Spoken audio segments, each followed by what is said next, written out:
So one simple thing to keep in mind when honing a Pews: the tail, the shape of the tang, changes how the mass is centered and how it sits on the hones.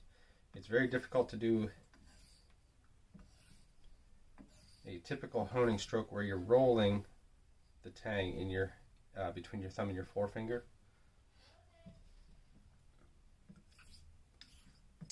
So that you're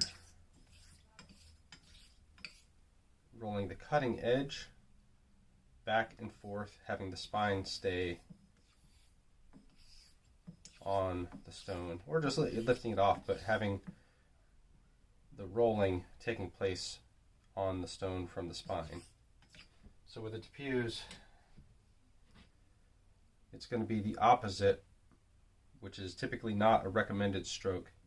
This is the best way to hone fast and effective, is to then flip this way.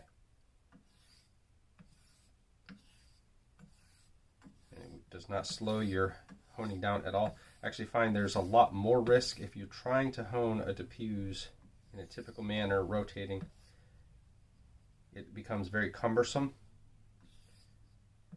and you can end up, it's very hard for me to even just to roll that.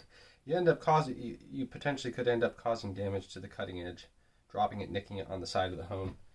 So using a two-hand method, pinching between the thumb and forefinger, and that stays pretty much the same position, and you're just doing more of a rolling action of the wrist with this stroke, instead of keeping the wrist fairly flat as you're honing, like in a typical honing stroke.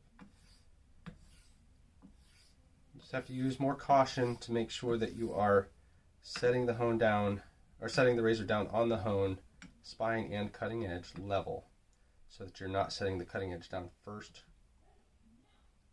damaging the edge or smacking it otherwise.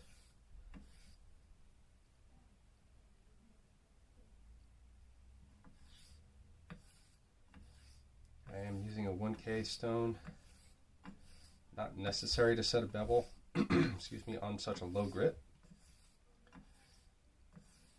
That's what I had set up, and I'm just using the weight of the razor to avoid any excess hone wear or enlargement of the bevel. Try to keep it fairly tight.